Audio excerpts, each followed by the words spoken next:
want to learn how to manage your own investments? Are you ready to stop paying investment management fees and start building wealth? The DIY Investing Podcast is dedicated to providing you with the knowledge, skills, and resources you need to be a better investor. Learn how to make investments through the use of fundamental analysis, mental models, and business management insights. Now, here's your host, value investing expert, Trey Henninger.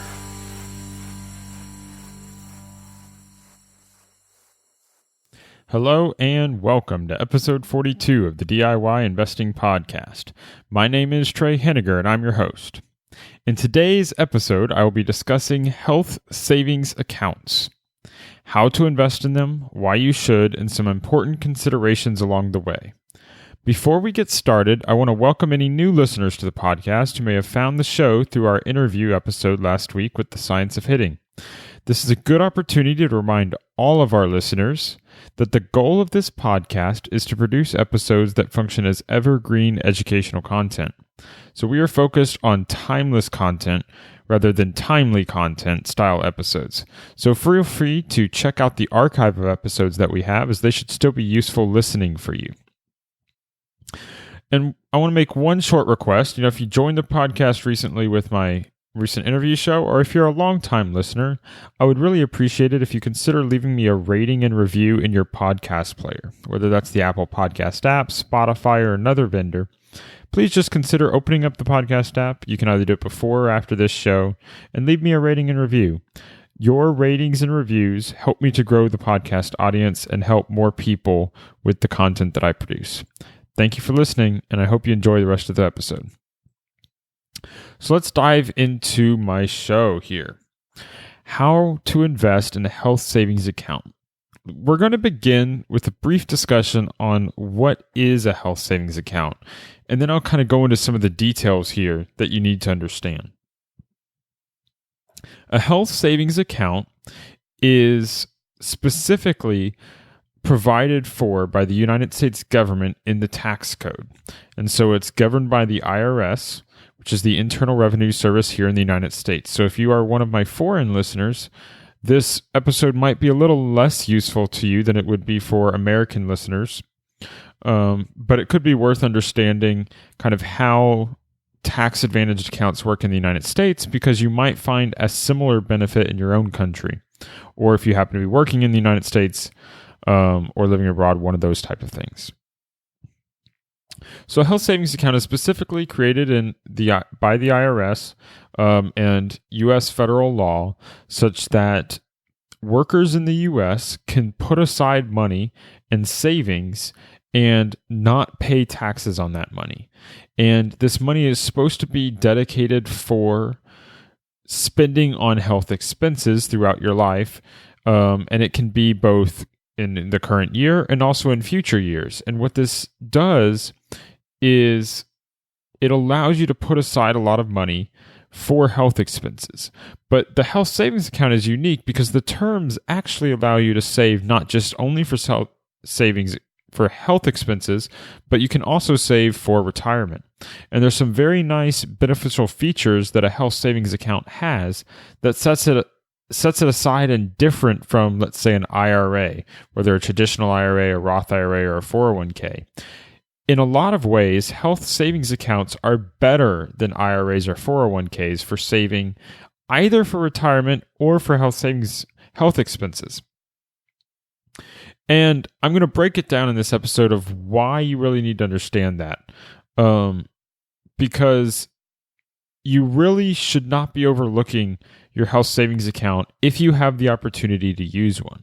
Now, not everyone listening to this show has that opportunity, and that's because they are restricted. So just like every tax shelter that the U.S. government offers, they put restrictions on them because the government wants to incentivize you to save for your health expenses, and they want to incentivize you to save for retirement, but they don't want to incentivize you too much because they still want you to pay taxes and to owe the government money so that they can run the government.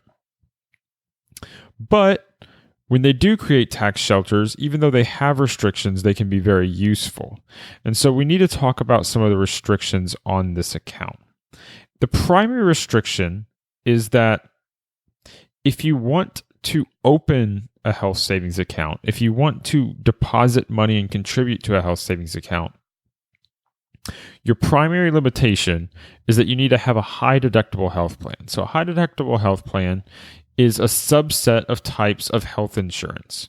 So health insurance in the United States is different from health insurance in many countries around the world. I would assume most all countries in the world, but I don't have that broad of knowledge.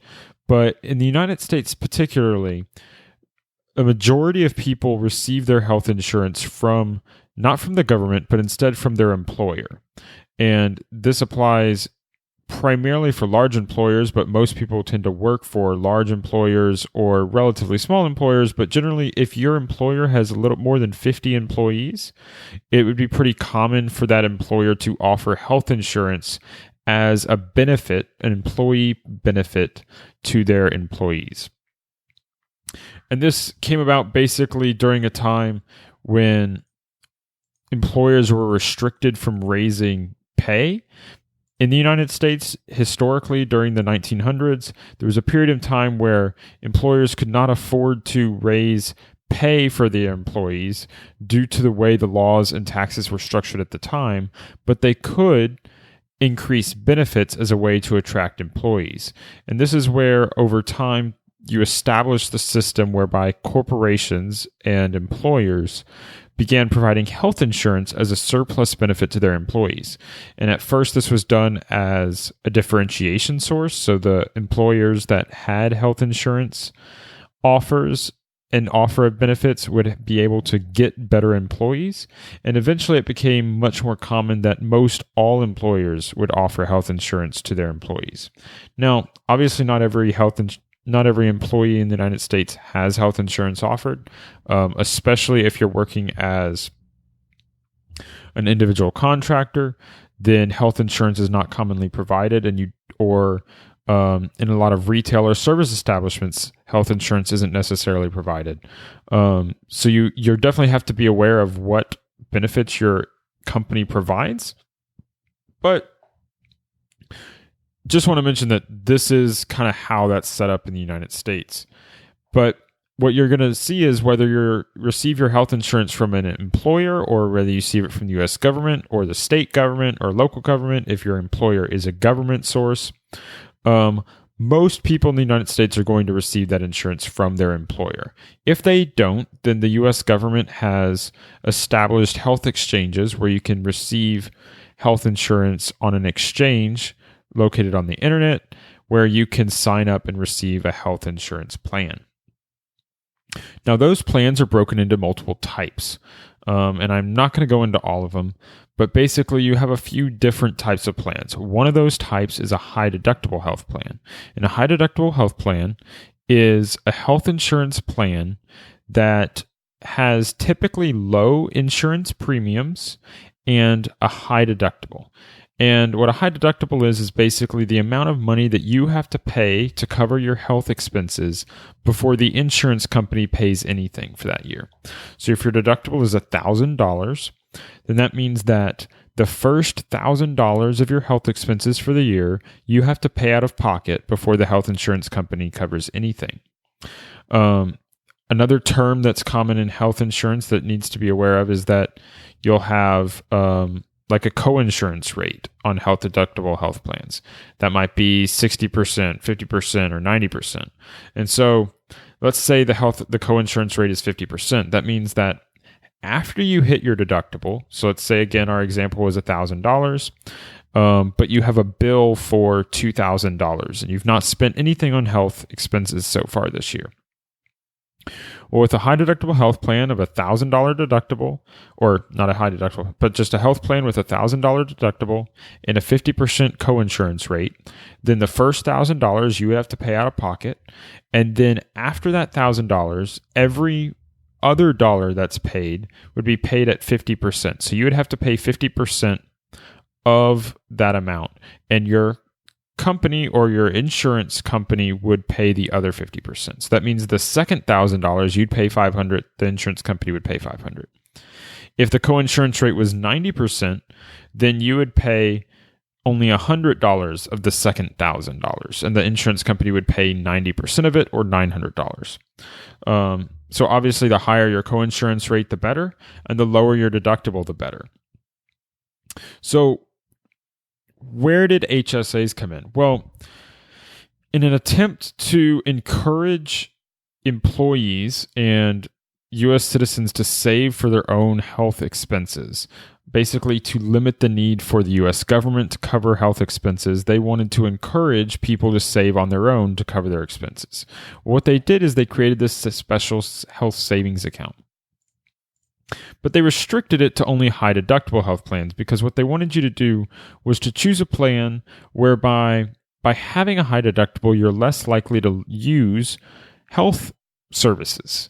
If you have to pay 100% of your expenses up front before you hit a deductible, then you're less likely to actually go to the doctor or get a needless surgery or something, or you're going to shop around for price, because now you're incentivized to worry about how much the health services cost. That's the idea. Whether it works in practice or not, that's debatable. That's drifting into the realm of politics, which I'm loath to do on this podcast. So I'm sticking purely to the numbers and what this looks like as an investor.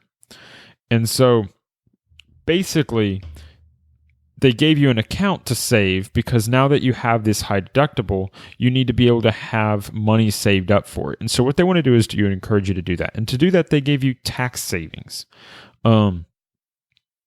So with your high deductible health savings account, what you can do is you can set aside a certain amount of money every year and to go into the account. And then that money is not taxed by the U.S. government.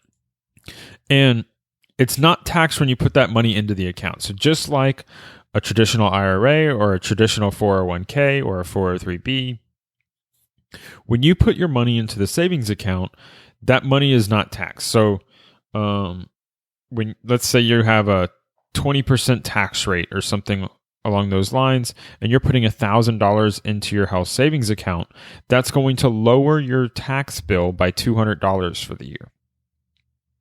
That's a very valuable benefit, because now not only are you saving an additional 20% that you would have had to send to the government, but now the government has encouraged you to save for your own expenses, and they don't have to cover now the full $1,000.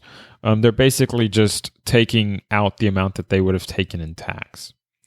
So that's very beneficial. But again, the other piece that the government always does is they want to limit how much money you can put into these tax shelters.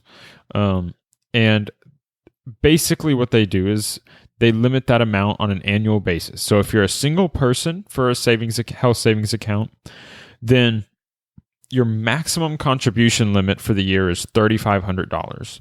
And if you're a family or married couple, your maximum contribution limit is $7,000. And these are the 2019 limits. These limits are typically adjusted every year or every other year.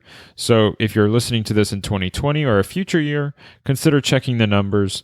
But for 2019, it's $3,500 as your limit for a single person and $7,000 a year for a family, with the idea that the more people, the more coverage you would need and the more expenses you're going to have for health. And so this is a relatively small account when you compare this to an IRA that might take $5,500 or $6,000 a year. It is smaller than an IRA or a Roth, so you need to take that into account. But the benefits can be very valuable, because not only do you save money on putting the money in, just like a traditional IRA, you also save money in other ways. And so this is what the reason that the health savings account is something I need to discuss is because the health savings account is the single best account that you can use to save for retirement and to save your money in for a long period of time, because it has triple tax savings. So a health savings account combines the savings advantage of a traditional IRA and a Roth IRA. And what it's doing is you don't pay taxes when you put money into the account. You don't pay taxes on the growth of the account.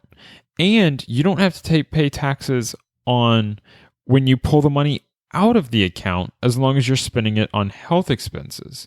And you can still, and if you don't spend it on health expenses, you can still pull the money out for non-health expenses at retirement age. So this is now giving you the benefits of a Roth IRA by allowing you to tax-deferred growth, but also giving the benefit and tax-free withdrawals as long as you use it for health expenses. And it gives you the benefit of traditional IRA because you don't pay taxes when you put the money in. But there's an even better step on top of that. The traditional IRA, when you put money into a traditional IRA, you don't pay federal income taxes, but you will still pay Social Security and Medicare taxes, or what we call payroll taxes. And that's the 7.65% or 15% that is paid by you and your employer combined to the federal government to cover Medicare, Medicaid, and Social Security. If you put the money into that account, you're actually saving on that as well. So if you were to put, so the taxes are for an individual person 7.65% of your income, or a little over 15% if you are self-employed, for your payroll taxes. What that means is if you combine that with your federal income taxes, and you say you have a federal income tax of 20%, and that would have saved you $200 on every $1,000 that you put into this account, you're going to save an additional $76.50 when you use a health savings account versus a traditional account. And so this is extra savings that is not going to be taxed as long as you have it withheld from your paycheck. So you're able to contribute money in a health savings account in two different ways. It can either be done with paycheck withdrawals, basically paycheck withholding, just like you would put into an IRA or a 401k, or a 401k rather, not an IRA. And if you do it that way, you can avoid Social Security and Medicare taxes. But if you do it by just writing a check to a brokerage like Fidelity or Vanguard, then you're still going to owe the Social Security and Medicare taxes. But this is the only account that I am aware of that you can use as a U.S. citizen, as someone working in the United States, to avoid Social Security and Medicare taxes, which is why the health savings account is the best account to save money for retirement in. Now, it's not your largest account, but it's the one that you should heavily consider doing so. So how does that work? I think it's important to think about, okay, it's valuable, but what does that mean? Well, you need to think how this plays into your overall plan. And how you then have to think about is, okay, well, you now have opportunity costs. Do you save money in a bank account? Do you save money in a health savings account? Do you save money in a 401k? Do you save money in an IRA? Should that 401k and IRA be a Roth IRA or a traditional IRA? Roth 401k, traditional 401k. And again, 401k and 403b are interchangeable. So if you're a government employee, just think about the 403b. If you work in the military, think about the plans that are offered with those. But think about it in those terms. These are opportunity costs. You can choose one or the other, or both, or some combination. So generally, you need to think through what is your priority order for putting this money in. Now, I believe the health savings account should be at the top of your list for being your priority because it's the single best account that you have. The only thing that should be a higher priority in your savings plan for future investments, basically what is the money that you're going to set aside for retirement, the first thing you need to do is deposit as much money as you can to get your match. And that can be a match either into your HSA or match into your 401k. Some employers offer matches on HSA deposits. Some employers offer matches on 401k deposits. You need to understand what your employer's benefits are and adjust accordingly. But if your employer offers a match on both the 401k and an HSA, get the HSA match first and then the 401k match. After you have any matches that you can, put the remainder of your money into an HSA, and then you go from there into a 401k or IRA. Depending upon your tax bracket, you can discuss Roth or traditional. But the main point is that an HSA should be a higher priority than non-match 401k and IRA funds, because it has all of the advantages of a traditional IRA and a lot of the advantages of a Roth IRA, because you're going to get tax-deferred growth, because you're able to put the money into an account, not pay taxes on it. The growth will grow without taxes, and withdrawal doesn't incur taxes either, as long as you're spending it on health expenses. Which brings up a critical point that we have to discuss. If you're going to invest in a health savings account, documentation of your health expenses is critical. You're going to need a good system in place. So there are some websites that you can check out. There are some apps, I think, that people use that can help you keep documentation on your health expenses. But I personally track them on my computer. I have an Excel file, spreadsheet, where I pull it up and I see the different things that I have. And what I do is, on each expense that I have for health expenses, and so whether it's I have a bunch of set of columns, and I record this data, because what you need to be able to do is, if you're audited on this account, you need to be able to show your past history of expenses. So I record the date that I went to a doctor or a hospital or I got a service. I record the date. I have a separate column for the year, because you're going to need to track your expenses based on the year that you have them. And that's very important, because you'll need to match your withdrawals from the account with your expenses. I mention the patients, whether it's myself, my spouse, my children, put that into a column. I list the medical provider, the provider type. So that medical provider would be like the name of the practice or the name of the doctor. Provider type is like doctor's office, urgent care, hospital, pharmacy, dentist. You could have eyeglass retailers, a lab for lab tests, anything like that. And then I just have a description field where I talk about what it was that I was there for. This is useful to have so that when you're looking back on your expenses 5 or 10 years in the past and you're kind of going through them and looking at what they were, you know what it is and you have some description of what that was. But an important column now is the type of HSA qualified medical expense.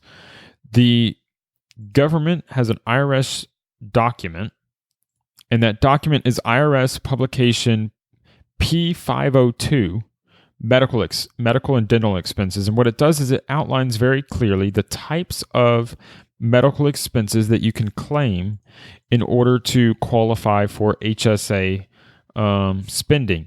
And so basically, if you want to qualify for all of the tax benefits that an HSA offers, you need to clearly document which expense category your line item goes to. So if you went to the doctor for a flu visit, then you can write, doctor's visit to diagnose the flu, and that's a physical examination. And physical examinations are covered as HSA qualified medical expenses, at least based upon the 2018 or 2019 publications. Obviously, these could change over time. I would be surprised if physical examination ever didn't qualify, just like I would be surprised if stuff like hospital services never, failed to qualify, or medicine failed to qualify. Those are all current qualified medical expenses, but you'll need to double check if this is years in the future when you're listening to this podcast episode.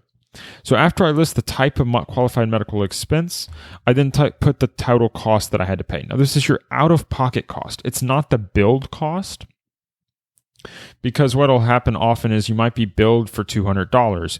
You might get a discount of $100 because your health insurance negotiates a discount. And if you haven't hit your deductible yet, then maybe you had to pay $100. Well, then you write $100 down. But if you've met your deductible and the insurance pays $90 and you pay $10, then you write $10 down. So even though the billed rate was $200, the discount was $100, the insurance paid $90, you paid $10, so your out-of-pocket cost was $10. You put that into your spreadsheet. Now, the next thing is you should document your payment date and just check on any records that you have, and you'll want to save those records. So what I like to do is I like to scan and digitize all of my files, and I take that information and keep a dedicated copy of the explanation of benefits that comes from your insurance provider. Keep a copy of the invoice, so the billing document that comes from the doctor's office, that comes from the hospital, what they say you owe them, and then your payment receipt. So when you pay the doctor or you pay the hospital, the receipt that you get. And I like to save all three of those documents. The guidance is unclear from the IRS based upon my reading on it of how much of those documents you need and what record you really need. I think at least the invoice or receipt is necessary. You basically need to prove that you paid what you say you paid.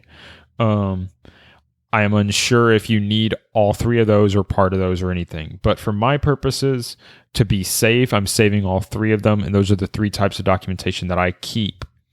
Obviously, you can consult a lawyer if you want more information or some assurance that you're doing a good job keeping your records.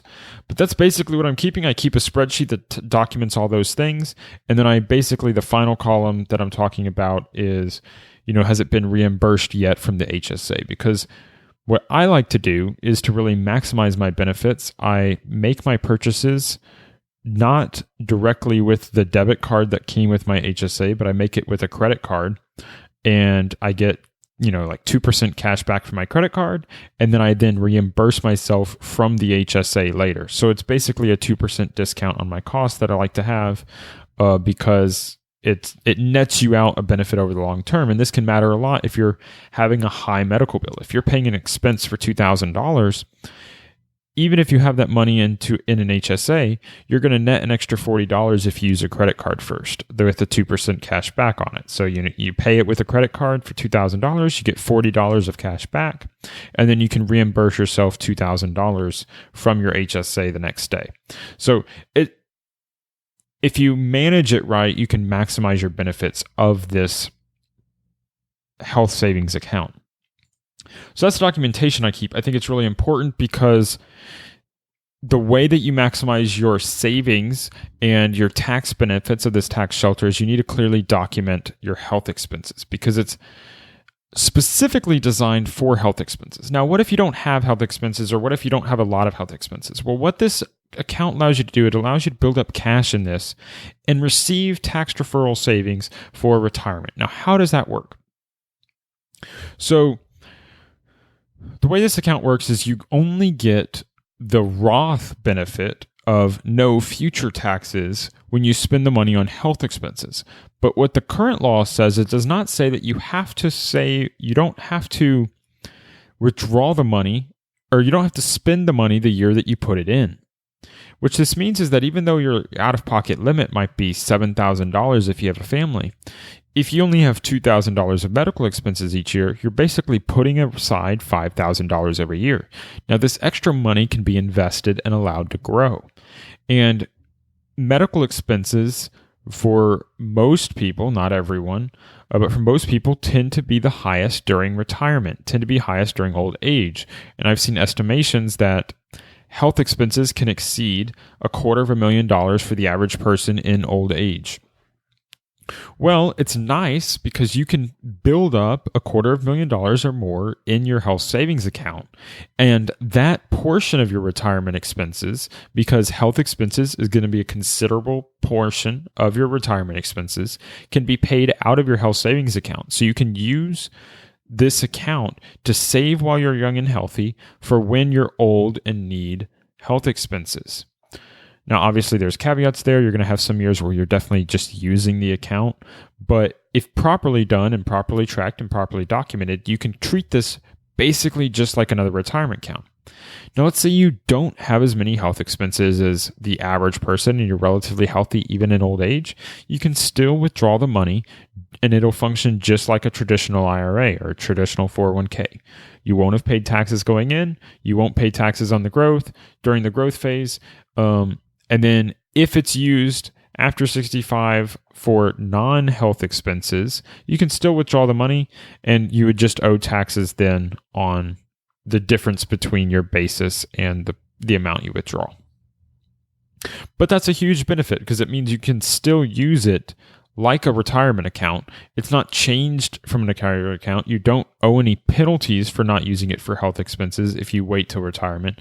So you should see this as like a dual account. You can spend it on health expenses, and then it's the best account that exists provided by the United States government, or you can just treat it like a retirement account if it turns out that you're very healthy and don't have a lot of health expenses.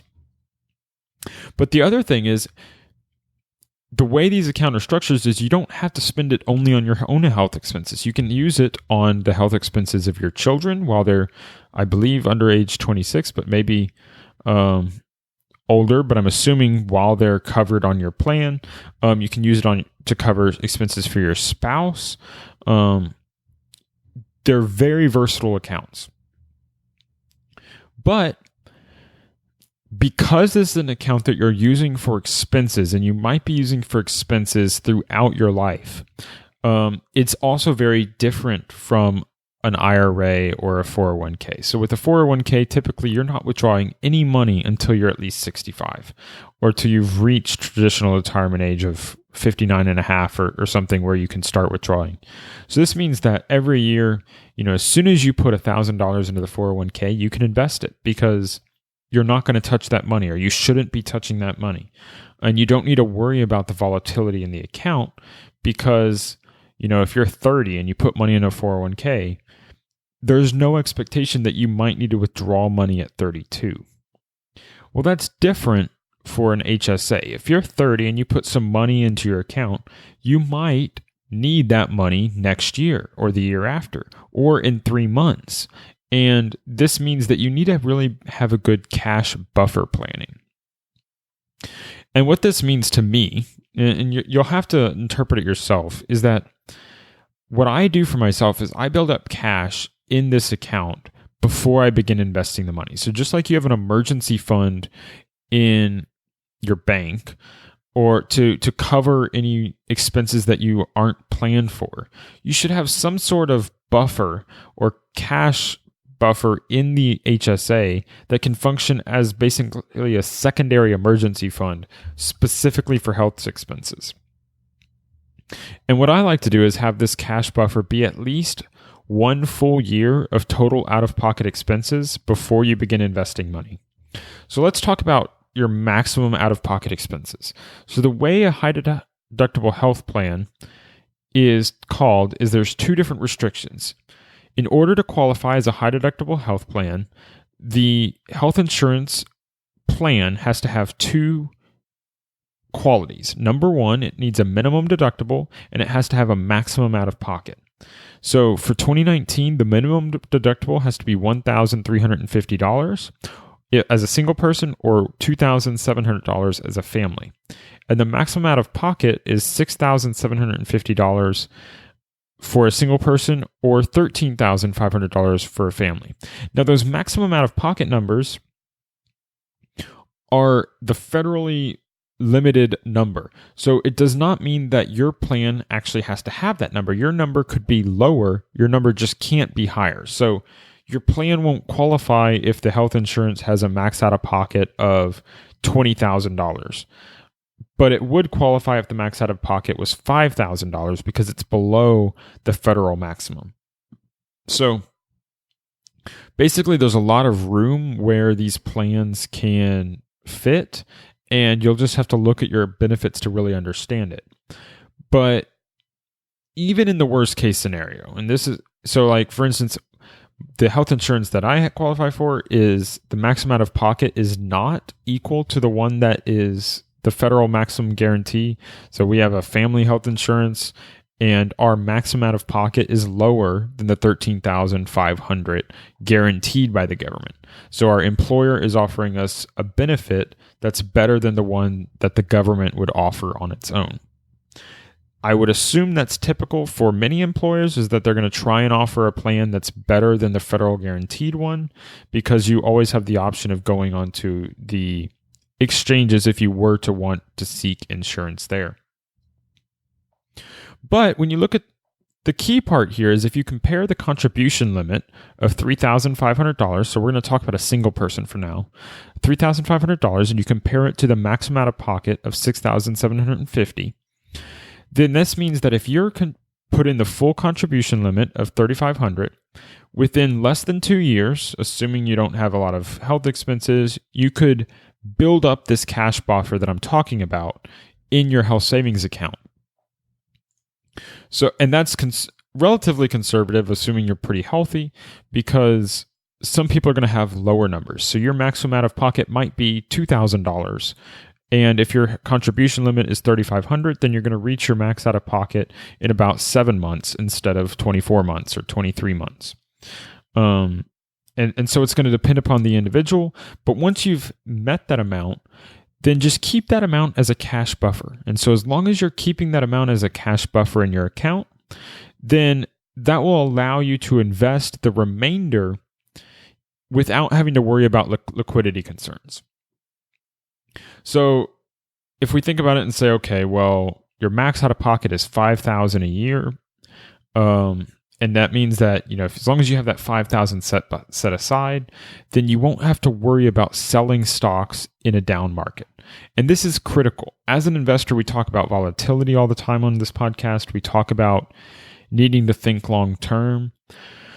Well, it can be dangerous to do that in a health savings account if you don't adequately plan with a cash buffer. And so that's what I'm trying to recommend that you do, is you plan for a cash buffer here. And then you can invest beyond that, because this account is incredibly powerful, but you need to make sure that your investments can go and not have to be sold at the wrong period of time.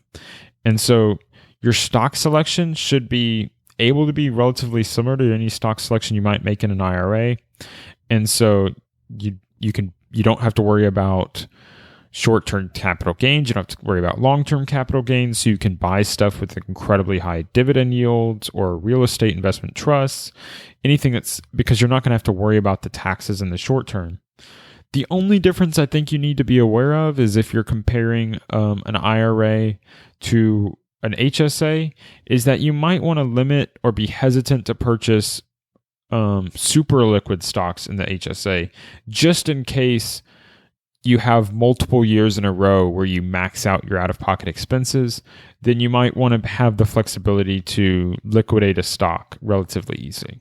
And so I really enjoy buying illiquid stocks. I think they offer a lot of benefits in terms of your potential return. But for my HSA, I like to buy the more liquid stocks for my portfolio in my HSA, because it just gives me a little bit more ability to sleep at night and not worry as much about potentially having to sell them because I have a health expense that's unexpected. If you want to be even more conservative, if you expect to have a lot of health expenses in the short term, if you know you're having children or something, or you currently have a long-term illness, then maybe it makes sense to have up to 2 full years of your maximum out-of-pocket expenses as your cash buffer. But again, that's super conservative. You need to judge where you are in life to determine whether a year is more applicable. But I think if you get that 1 year of full out-of-pocket expenses, then that should help you be comfortable for that. But the 2 years is really trying to cover you for the scenario where, if you got hurt in December, maxed out your expenses, and then you had expenses continue into January, you could max out 2 years in a row for one event. So there is potential there where maybe having 2 full years of maximum out-of-pocket expenses before investing in the stocks could be relevant. But these are just things you want to think about. But the main thing is, if you want to invest in a health savings account, I think it's a great idea. I think this is something that I have done, and it's in a way where I've been able to differentiate myself and create a lot of extra buffer so that if my health expenses rise, and I've had a lot of health expenses this year, then I'm able to cover them without having to go to my emergency fund. I don't have to pull any money from my emergency fund. I'm able to pull it from my health savings account because before I invested in it, I had this cash buffer. And I just maintain that cash buffer over time. So if I'm drawing it down, then instead of investing in new stocks, I'll just take my dividends, let it help build up the cash buffer in combination with my new monthly deposits along the way. But I'm very hopeful that by the time retirement comes around, by the time I'm in my 60s and I have higher health expenses, I could have built up a buffer here of maybe $250,000 or more in my health savings account that can cover a lifetime of health expenses and will basically eliminate the risk and stress on my other retirement investments because I'm covering the health portion of retirement solely from my health savings account. So I hope this episode has been helpful. I think I've covered a lot of the areas that I wanted to touch on. If you have any questions, feel free to, again, you can send me an email at trey@diyinvesting.org or, leave a comment in the show notes on the website, and you can reach those show notes at diyinvesting.org/episode 40. In summary, a health savings account is the best tax-advantaged account currently available for workers in the United States. It's important to have a plan and understand how to invest your HSA money and maximize the benefits of this very unique and beneficial tax shelter. Tax shelters are ways that can save you money. They can save you from having to send your money to the government and instead leave it with you where you're going to make good use of it.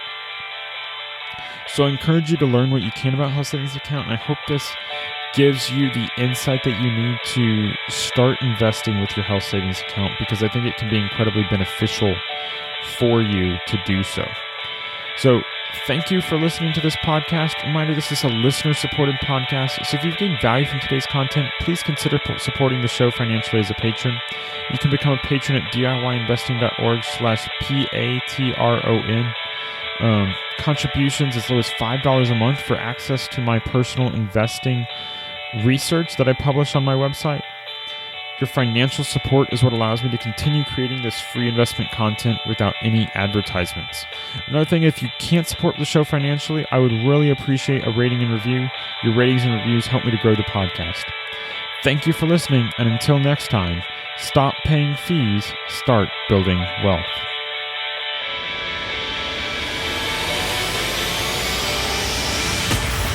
Thank you for listening to the DIY Investing Podcast.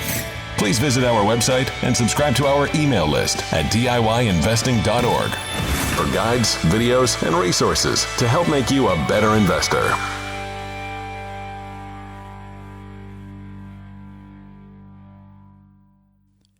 The DIY Investing Podcast is presented for general informational and entertainment purposes only. I have not considered your specific situation or risk profile, and I have not provided investment advice. The information presented on the DIY Investing Podcast should not be construed as investment advice. The views and opinions expressed on the DIY Investing Podcast are those of the participants and do not necessarily reflect those of the show's host or sponsors. DIY Investing, its producers, sponsors, and host, Trey Henniger, shall not be liable for losses resulting from investment decisions based upon information or viewpoints presented on the DIY Investing Podcast.